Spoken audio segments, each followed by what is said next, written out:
Episode 29। Krrish धीरे धीरे bed की तरफ बढ़ गया। दादी ने जब क्रिश को देखा तो उसने शीतल से कहा, चलो शीतल, सोनल के लिए कुछ बढ़िया सा नाश्ता बनाते हैं। रात से इसने कुछ भी नहीं खाया है। शीतल ने हाँ में सर हिलाया और बेड से उठकर क्रिश के पास आ गई।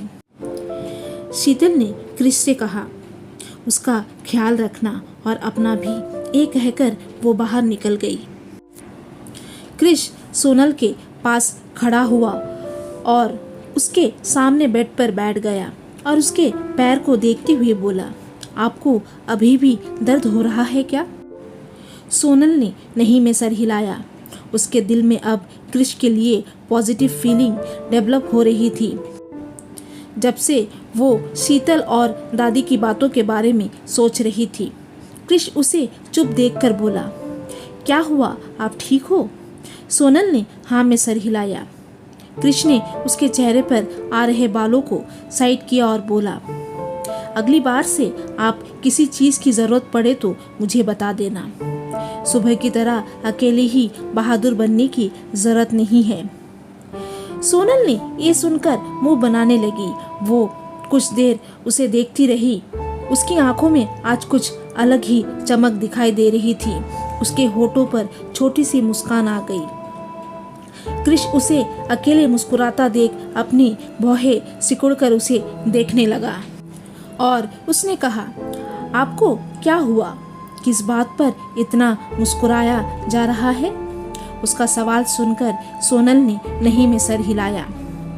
ठीक है, आप रेस्ट करो, मैं आपके लिए नाश्ता लेके आता हूँ। क्रिश ने ये कहा और जाने के लिए बेड से उठ गया। वो कमरे से बाहर जाने वाला था कि उसके कान में स्वीट सी आवाज आई, सुनो। और फिर क्रिश का दिल ये आवाज सुनकर जोर से धड़कने लगा। वो पीछे मुड़ा और उसे देखने लगा।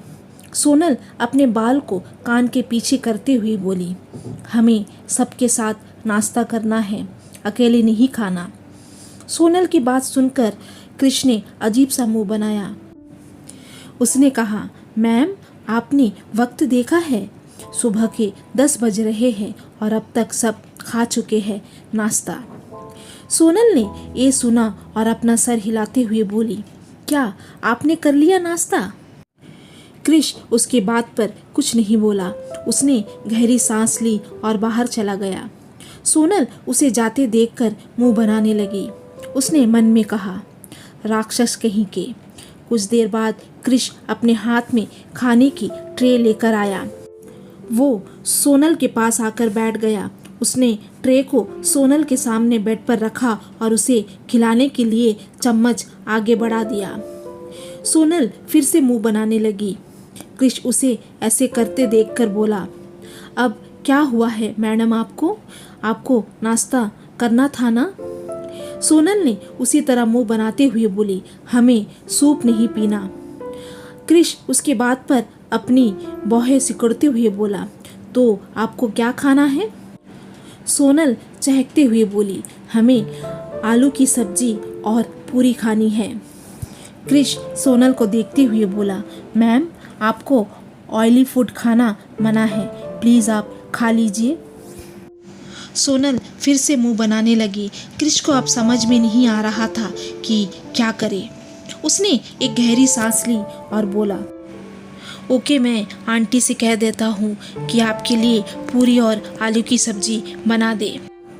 सोनल क्रिश को देखते हुए बोली, ओके, कोई बात नहीं, आज के लिए मैं सूप ही पी लूँगी। और वो सूप पीने लगी। क्रिश उसे देखकर हल्का सा मुस्कुराया और वो कमरे से बाहर चला गया। हॉस्पिटल। अक्षय अभी भी बेहोश था। मिस्टर मल्होत्रा के गार्ड्स पूरे रूम में तैनात थे। तभी रोहित कमरे में आया और बोला, इसे अभी भी होश नहीं आया? तो उनमें से एक गार्ड ने कहा, नहीं सर। तो रोहित ने कहा, ओके, डॉक्टर को बुला लाओ, क्योंकि अभी कुछ ही देरी में मिस्टर मल्होत्रा इसे देखने आएंगे, तो डॉक्टर यहाँ रहना ज़रूरी है। गार्ड ने ओके कहा और कमरे से बाहर चला गया। कुछ ही देर में डॉक्टर कमरे में आ गया और अक्षय को चेकअप करने लगा। तभी कमरे का दरवाज़ा खुला और एक खतरनाक आवाज़ पूरे रूम में गूंजने लगी। इसे कब तक होश आएगा डॉक्टर? उनका ऑरा बहुत खतरनाक था। उनकी आवाज़ सुन डॉक्टर के पसीने छूट गए। वो घबराते हुए बोला, सर अभी भी कुछ कह नहीं सकते क्योंकि पेशेंट कोमा में है और उनकी इंटरनल इंजरी रिकवरी हो नहीं रही है। हमसे जो बन सका वो हमने किया है और 48 आवर्स तक हम कुछ नहीं कह सकते।